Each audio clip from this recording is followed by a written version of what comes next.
이 시간 우리가 에스겔서 47장 말씀을 함께 읽었습니다. 오늘 본문의 내용을 살피기 전에 먼저 에스겔서에 관해서 조금 이야기를 나누고 또 본문의 내용을 살펴보도록 하겠습니다. 에스겔서는 하나님께서 에스겔을 선지자로 부르시는 장면으로 시작합니다. 하나님께서 에스겔을 예언자로 부르시는 장면으로 시작합니다. 에스겔은 원래 제사장이었습니다. 만약에 에스겔이 포로로 끌려오지 않았고 그리고 예루살렘 성전이 잘 유지되고 있었다면 아마 민수기 4장에 나오는 대로 에스겔은 30살이 되는 해부터 제사장의 직무를 감당했을 것입니다. 하지만 30살이 되었을 때 에스겔은 예루살렘에 있지 않았습니다. 그는 지금 그발 강가에 있습니다. 에스겔이 바벨론의 포로로 끌려온 지가 벌써 5년이나 되었습니다. 소문을 들으니 예루살렘과 예루살렘에 있는 성전은 거의 기능을 상실했다는 이야기가 들립니다. 에스겔은 나라를 잃어버렸고 그리고 평생의 소명으로 생각했던 성전에서 봉사하는 직무를 잃어버렸습니다. 제사장으로서 사역을 시작해야 할 30살이 되었지만 포로로 끌려온 그가 할 수 있는 일은 아무것도 없었습니다. 그런데 그때 하나님께서 에스겔을 부르십니다. 하나님께서는 스스로를 제사장이라고 부르던 내가 제사장입니다 라고 스스로 칭했던 에스겔을 불러서 예언자로 삼으십니다. 파수꾼이 되어서 두루마리를 먹고 그 내용을 이스라엘 족속에게 선포하라고 말씀하십니다. 제사장의 직무를 시행해야 하는 나이 30이 되었을 때에 하나님께서는 에스겔을 예언자로 부르셔서 이제는 포로로 끌려간 그 땅에서 하나님의 뜻을 대언하는 예언자로 삼으십니다. 에스겔서 4장 이후에는 그렇게 하나님이 부르신 예언자 에스겔이 예루살렘과 유대와 이방 민족에 관하여 심판을 선언하는 내용들이 나옵니다. 그렇게 길게 심판이 이어진 후에 33장 이후에는 하나님의 백성이 맞이하게 될 새로운 미래, 새로운 세상에 대해서 하나님께서 말씀을 하십니다. 이스라엘의 회복에 관한 말씀을 주시죠. 새 영과 새 마음을 주어서 너희의 굳은 마음을 제하고 부드러운 마음을 주시겠다는 말씀을 에스겔서 36장에서 하십니다. 그리고 그 뒤에 나오는 37장에는 우리가 잘 아는 마른 뼈가 다시 살아나는 환상을 하나님께서 보여주십니다. 그리고 나서 40장부터는 하나님께서 에스겔에게 새 성전에 대한 환상을 보여주십니다. 장차 회복된 이스라엘이 거하게 될 새 성전, 새 성전에 대한 환상을 보여주시는데요. 우리 그 시작 장면을 같이 한번 보겠습니다. 40장 1절부터 3절까지의 말씀을 앞에 화면을 보시면서 같이 읽겠습니다. 시작. 우리가 사로잡힌 지 25째 해 성이 함락된 후 14째 해 첫째 달 10째 날에 곧 그날에 여호와의 권능이 내게 임하여 나를 데리고 이스라엘 땅으로 가시되 하나님의 이상 중에 나를 데리고 이스라엘 땅에 이르러 나를 매우 높은 산 위에 내려 놓으시는데 거기에서 남으로 향하여 성읍 형상 같은 것이 있더라. 나를 데리시고 거기에 이르시니 모양이 놋같이 빛난 사람 하나가 손에 3줄과 측량하는 장대를 가지고 문에 서 있더니. 아멘. 여호와의 권능이 에스겔을 데리고 이스라엘 땅으로 갑니다. 그리고 매우 높은 산 위에 내려놓습니다. 아래를 내려다보니 성읍 형상이 있습니다. 에스겔을 데리고 갔던 그 사람은 손에 측량하는 장대를 가지고 문 앞에 서 있습니다. 하나님께서는 환상 중에 에스겔을 이스라엘 땅으로 인도를 하셔서 성읍의 형상을 보게 하십니다. 그리고 그 본 것을 이스라엘 족속에게 전하라고 하십니다. 40장 4절은 이렇게 기록합니다. 그 사람이 내게 이르되 인자야 내가 내게 보이는 그것을 눈으로 보고 귀로 들으며 내 마음으로 생각할지어다. 내가 이것을 내게 보이려고 이리로 데리고 왔나니 너는 본 것을 다 이스라엘 족속에게 전할지어다 하더라. 아멘. 지금 보고 있는 그것 잘 보고 나서 이스라엘 백성에게 그대로 전파하라고, 선포하라고 말씀을 하시는 겁니다. 그 후에 하나님께서는 새롭게 지어질 성전의 구석구석을 에스겔에게 보여주십니다. 성전에 대한 세밀한 묘사가 에스겔서 40장 5절 이후에 나오는데요, 바깥뜰, 안뜰, 땅의 모양, 방의 위치, 층계의 개수까지 다 설명하십니다. 그리고 그렇게 성전을 묘사하시는 장면 중에 가장 인상적인 장면이 어떤 부분이냐면 43장에 나오는 하나님의 영광이 돌아오시는 장면입니다. 하나님의 영광이 성전으로 돌아오십니다. 이 얘기를 들으면 속으로 이렇게 궁금하실 수 있을 겁니다. 하나님의 영광이 성전으로 돌아오신다고요? 그러면 그때는 하나님의 영광이 성전에 안 계신 건가요? 라고 생각하실 수 있는데요, 맞습니다. 에스겔이 환상을 볼 그때에는 하나님의 영광이 성전에 머물러 있지 않았습니다. 에스겔서 8장과 9장에서는 이스라엘의 가증한 우상 숭배를 에스겔이 고발합니다. 그렇게 우상을 숭배하고 성전을 더럽히는 이스라엘을 하나님의 영광이 떠나십니다. 하나님이 성전에서 떠나세요. 10장 18절과 19절은 이렇게 기록합니다. 여호와의 영광이 성전 문지방을 떠나서 그룹들 위에 머무르니 그룹들이 날개를 들고 내 눈 앞에 땅에서 올라가는데 그들이 나갈 때에 바퀴도 그 곁에서 함께 하더라. 그들이 여호와의 전으로 들어가는 동문에 머물고 이스라엘 하나님의 영광이 그 위에 덮였더라. 하나님의 영광이 성전 문지방을 떠나고 있습니다. 그룹들, 천사들과 함께 있습니다.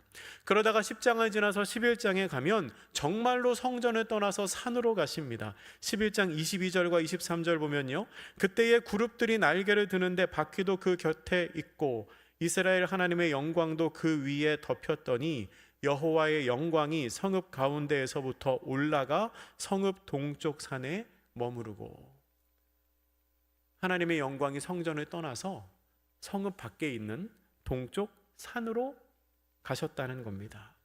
다르게 말하면 지금 성전에는 하나님의 영광이 머무르지 않고 있다는 겁니다.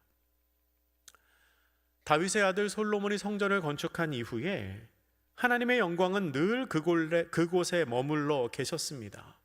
열왕기상 8장 10절과 11절은 이렇게 기록합니다. 제사장이 성소에서 나올 때에 구름이 여호와의 성전에 가득하매 제사장이 그 구름으로 말미암아 능히 서서 섬기지 못하였으니 이는 여호와의 영광이 여호와의 성전에 가득함이었더라. 아멘. 성전을 세우고 나서 구름처럼 임한 하나님의 영광이 성전에 가득하게 임하였다는 겁니다. 또한 하나님께서는 성전을 향하여 이렇게 말씀하셨습니다. 열왕기상 9장 1절부터 3절은 이렇게 기록합니다. 솔로몬이 여호와의 성전과 왕궁 건축하기를 마치며 자기가 이루기를 원하던 모든 것을 마친 때에 여호와께서 전에 기브온에서 나타나심 같이 다시 솔로몬에게 나타나사 여호와께서 그에게 이르시되 내 기도와 내가 내 앞에서 간구한 바를 내가 들었은즉 나는 내가 건축한 이 성전을 거룩하게 구별하여 내 이름을 영원히 그곳에 두며 내 눈길과 내 마음이 항상 거기에 있으리니. 아멘. 건축한 성전을 보시며 하나님께서 솔로몬에게 이렇게 약속하신 것입니다. 내 눈과 내 마음이 항상 거기에 있을 것이다.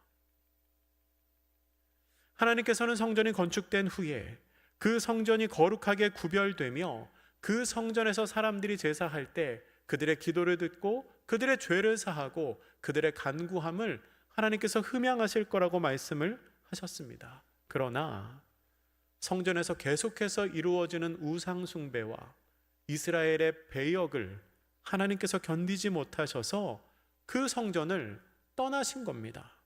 그런데 그렇게 떠나갔던 11장에서 떠나갔던 하나님의 영광이 에스겔이 성전의 환상을 보고 있는 43장에서 다시 성전으로 돌아오십니다.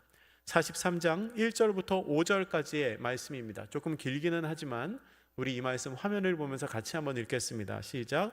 그 후에 그가 나를 데리고 문에 이르니 곧 동쪽을 향한 문이라.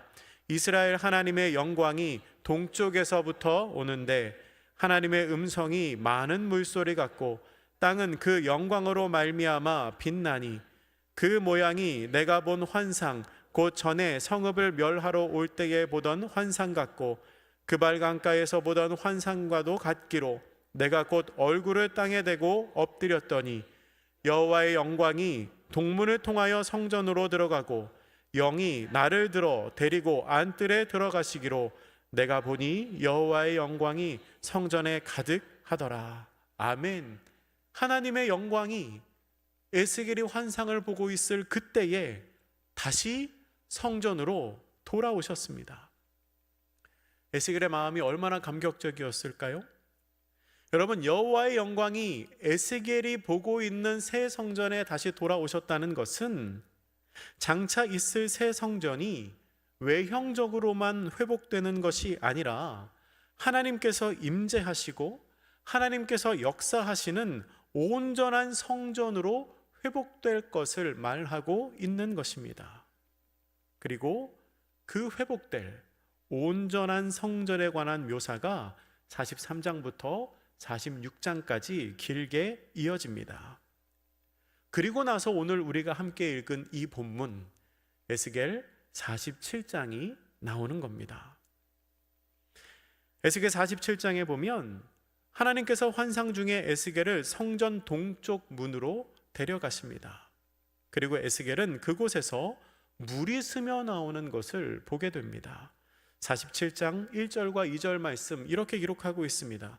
그가 나를 데리고 성전 문에 이르시니 성전의 앞면이 동쪽을 향하였는데 그 문지방 밑에서 물이 나와 동쪽으로 흐르다가 성전 오른쪽 제단 남쪽으로 흘러내리더라. 그가 또 나를 데리고 북문으로 나가서 바깥 길로 꺾여 동쪽을 향한 바깥문에 이르시기로 본즉 물이 그 오른쪽에서 스며 나오더라. 아멘. 물이 스며 나오고 있습니다. 왜 그렇게 나오는지는 모르겠는데 물이 조금씩 흘러나오고 있습니다. 이 스며 나온다는 말은요, 히브리어로 파카라고 합니다. 이 말은 물병에서 물이 조금씩 떨어지거나 흘러나오는 소리를 묘사한 의성어입니다. 뚝뚝 떨어지는 혹은 졸졸 흐르는 모습을 표현하는 것이지요. 그러니까 처음에 에스겔이 본 물, 처음에 에스겔이 보았을 때 흘러나온 물은 아주 적은 양의 물이 조금씩 스며들듯이 흘러나오고 있는 것입니다. 그 후에 3절 이하의 말씀을 보면 하나님의 사자가 손에 측량줄을 잡고 동쪽으로 갑니다. 동쪽으로 가면서 천척을 측량합니다. 천척은 지금의 단위로 환산하면 한 450m에서 500m 정도 되는 거리입니다. 그 거리를 간 후에 에스겔에게 물을 건너보라고 합니다. 에스겔이 물을 건너보려고 하니 졸졸 흐르던 물이 어느새 발목까지 차올랐습니다.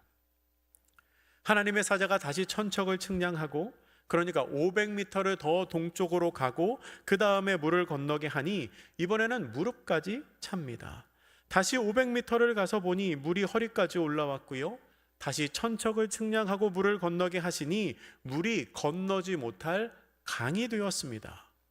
물이 얼마나 많았던지 헤엄을 칠 만한 물이 되었고 사람이 걸어서 건너지 못할 깊은 물이 되었습니다. 여러분, 이 물은 무엇을 의미하는 것일까요? 하나님께서는 왜 성전의 구석구석을 다 보여주시고 그 성전에 하나님의 영광이 돌아오는 것을 보여주신 후에 갑자기 홍수처럼 많은 물을 에스겔에게 보여주셨을까요? 이 물에 대해서 우리가 알기 위해서는 그 뒤에 나오는 본문을 보아야 합니다. 3절부터 5절까지의 말씀에서 물이 점점 많아지는 것을 기록하고 있는데요. 이후에 이렇게 많아진 물이 어떤 역할을 하는지가 나오고 있습니다. 그리고 우리는 이 물이 하는 역할을 통해서 이 물이 상징하는 바가 무엇인지를 알 수가 있습니다. 우선은 그 다음에 나오는 6절 말씀을 보니까 하나님의 사자가 에스겔에게 이렇게 말씀합니다. 그가 내게 이르시되 인자야 내가 이것을 보았느냐 하시고 나를 인도하여 강가로 돌아가게 하시기로. 아멘. 물이 점점 많아지는 것을 보았느냐? 그 작았던 물이 점점 많아져서 건널 수 없는 강이 된 것을 보았느냐? 라고 하나님의 사자가 묻습니다.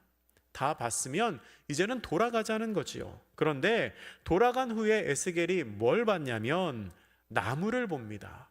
본문 7절에 이렇게 기록합니다. 내가 돌아가니 강 좌우편에 나무가 심이 많더라. 올 때는 보지를 못했는데요, 강 좌우편에 나무가 심이 많이 있는 것을 봅니다. 여러분, 이 나무가 어떤 나무일까요? 이 나무에 대한 설명은 오늘 우리가 함께 읽은 본문의 제일 마지막 절인 12절에 나옵니다. 우리 47장 12절 말씀을 같이 한번 읽겠습니다. 시작. 강 좌우가에는 각종 먹을 과실나무가 자라서 그 잎이 시들지 아니하며 열매가 끊이지 아니하고 달마다 새 열매를 맺으리니 그 물이 성소를 통하여 나옴이라. 그 열매는 먹을 만하고 그 잎사귀는 약재료가 되리라. 아멘. 그 나무는요, 각종 과실나무로 사시사철 잎이 시들지 않고 열매가 끊이지 않는 나무입니다. 성소에서 나오는 물로 인하여 성장하는 나무이기에 열매는 너무나 맛이 있고 잎사귀는 약재료로 쓰이는 나무입니다. 여러분, 혹시 이 나무에 대한 설명을 보시면서 연상되는 장면이 없으신가요? 이 설명을 보면 자연스럽게 떠오르는 장면이 하나 있습니다. 그게 뭐냐면 우리가 새하늘과 새 땅에서 보게 될 생명나무입니다. 요한계시록 22장에 보면 새하늘과 새 땅에 관한 묘사가 나오는데요, 그 요한계시록 22장 1절과 2절은 이렇게 기록합니다. 또 그가 수정같이 맑은 생명수의 강을 내게 보이니 하나님과 및 어린 양의 보좌로부터 나와서 길 가운데로 흐르더라. 강 좌우에 생명나무가 있어 12가지 열매를 맺되 달마다 그 열매를 맺고 그 나무 잎사귀들은 만국을 치료하기 위하여 있더라. 아멘. 여러분, 이 나무가 에스겔서 47장에 나오는 그 나무랑 똑같은 나무 아닙니까? 달마다 열매를 맺고 잎사귀는 치료제로 쓰이는 그 나무 아닙니까? 요한계시록을 기록한 사도 요한은 주후 1세기의 사람입니다. 그리고 에스겔은 주전 6세기의 사람이지요. 약 600년의 시차가 있습니다. 그런데 이 두 사람은 환상 중에 똑같은 나무를 보았습니다. 장차 올 새하늘과 새 땅에 있을 생명나무에 대한 환상을 이 두 사람이 똑같이 본 것입니다. 너무나 신비롭지 않습니까? 사도 요한은요, 에스겔이 본 것과 똑같은 달마다 새로운 열매를 맺고 잎사귀는 치료제로 쓰이는 생명나무를 환상 중에 보았다는 겁니다. 여러분, 이 생명나무는 하나님의 영원한 생명과 구원을 상징합니다. 또한 마지막 때에 새 하늘과 새 땅에서 살아갈 사람들에게 주어지는 최종적인 축복을 나타냅니다. 그리고 이 나무는 에덴 동산에서 아담과 하와가 타락하기 전에 먹을 수 있었던, 하나님께서 그 동산 가운데에 세워놓았던 생명나무를 떠올리게도 하고, 또한 인간이 죄로 인하여 잃어버린 영원한 생명을 회복하게 되는 것을 의미하기도 합니다. 그런데 다시 에스겔서로 돌아오면 이 생명나무가 무엇으로 인하여 자라나고 있습니까? 이 생명나무가 무엇을 먹고 자라고 있지요? 성전에서 나오는 물로 말미암아 자라납니다. 성전에서 나오는 물로 성장합니다. 시편 1편 3절에서 시냇가에 심은 나무가 철을 따라 열매를 맺으며 그 잎사귀가 마르지 아니함 같으니라고 시편 기자가 고백한 것처럼, 지금 에스겔 47장에 나오는 이 나무는 생명의 물이 흐르는 그곳에 생명의 물을 품고 생명나무로 자라가고 있다는 겁니다. 따라서 성전에서 나오는 그 물은 생명나무를 자라게 하는 영원한 생명의 물이라는 것을 우리가 알 수 있습니다. 또한 오늘 본문 8절 이하의 말씀은 성전에서 흘러내리는 물이 하는 역할을 더욱 명확하게 우리에게 보여줍니다. 우리 오늘 본문 8절과 9절 말씀, 이 말씀 같이 한번 읽겠습니다. 시작. 그가 내게 이르시되 이 물이 동쪽으로 향하여 흘러 아라바로 내려가서 바다에 이르리니 이 흘러내리는 물로 그 바다의 물이 되살아나리라. 이 강물이 이르는 곳마다 번성하는 모든 생물이 살고 또 고기가 심히 많으리니 이 물이 흘러 들어가므로 바닷물이 되살아나겠고 이 강이 이르는 각처의 모든 것이 살 것이며. 아멘. 이 말씀에 나오는 아라바는 요단 계곡을 말하는 겁니다. 쉽게 생각해서 요단강을 말한다고 볼 수 있겠죠. 이 물이 요단 계곡을 흘러서 바다에 이른다라고 말합니다. 여기에서 말하는 바다는 사해, 염해, 사해 바다를 말하는 것입니다. 여러분, 우리가 많이 들어서 아는 것처럼 염해는 바닷물보다도 염분 농도가 더 높습니다.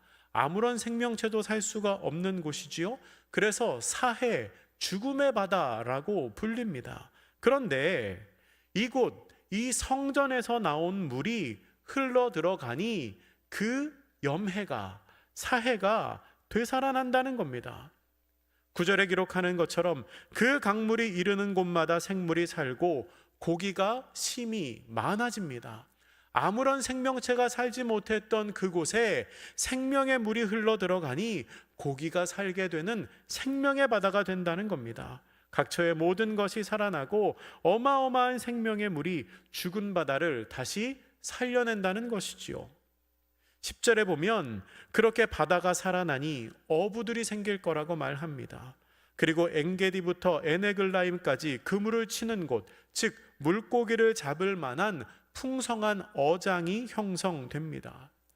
엔게디와 에네글라임은 사해 주변에 있는 지역을 말합니다. 그러니까 죽음의 바다가 생명의 바다로 바뀌게 되니 그 주변 지역들도 덩달아 살아나게 된다는 것입니다. 또한 10절에 나오는 큰 바다는 지중해를 의미하는 것입니다. 사해 주변이 아무 생명체도 살지 못했던 그곳이 지중해처럼 물고기가 많은 바다로 바뀌게 된다는 겁니다. 여러분, 우리는 이 말씀을 통해서 성전에서 나오는 그 물이 구원과 생명 그리고 회복을 상징하는 것임을 알게 됩니다.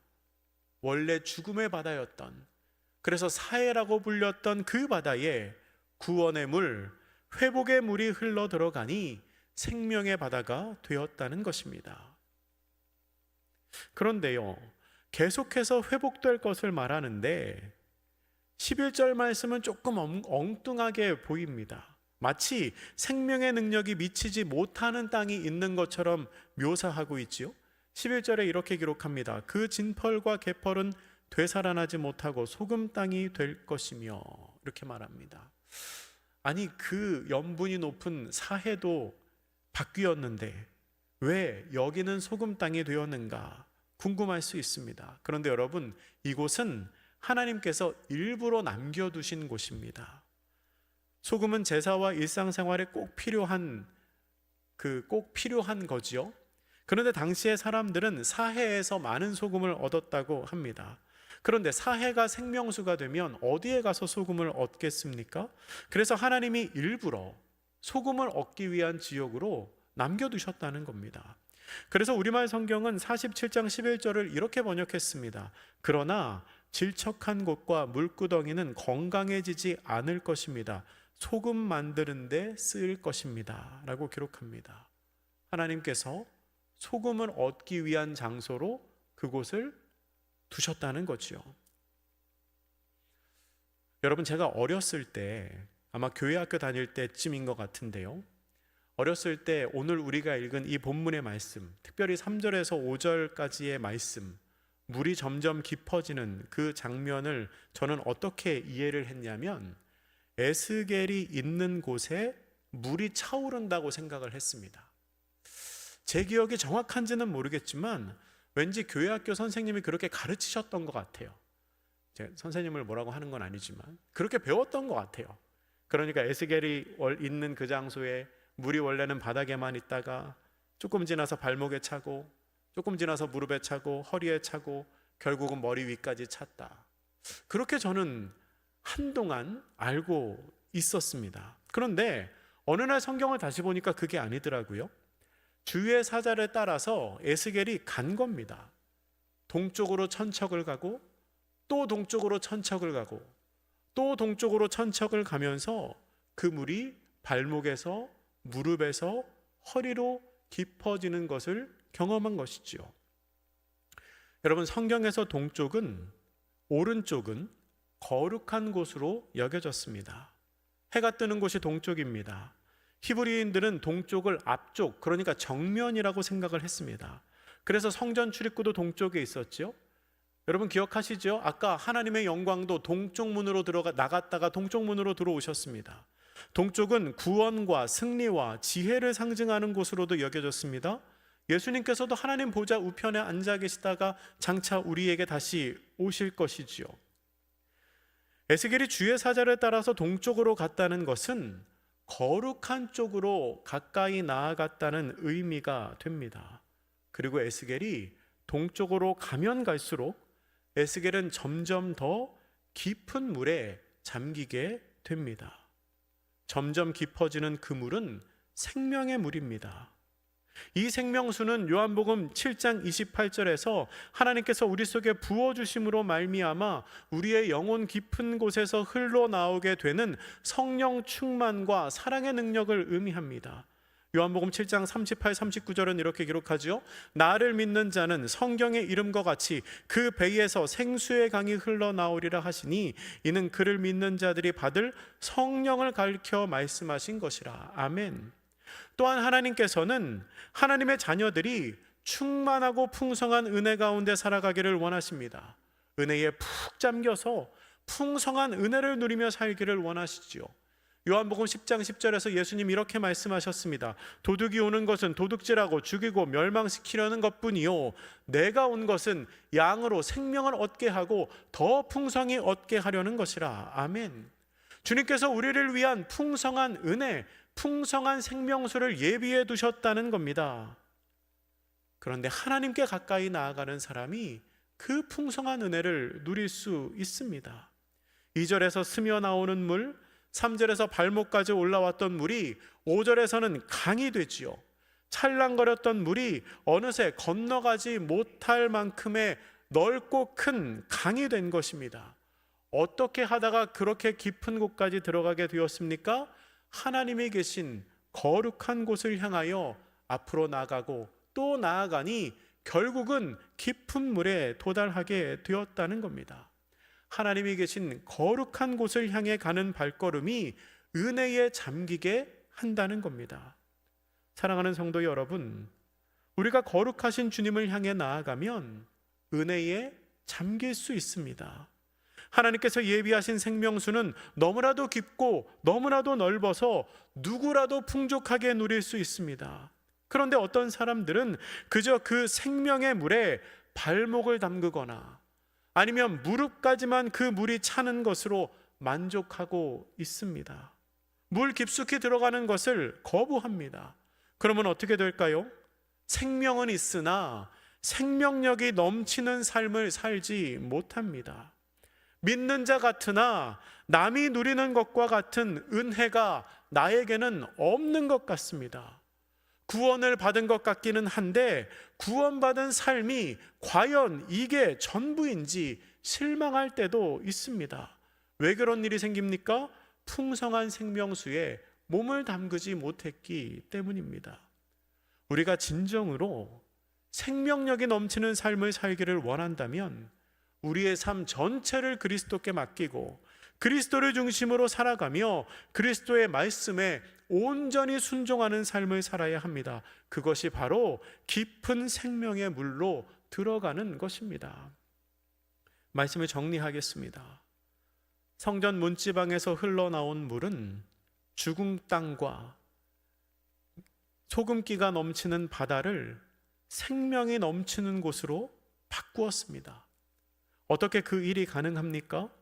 구원과 생명의 능력이 그 물 안에 있기 때문입니다.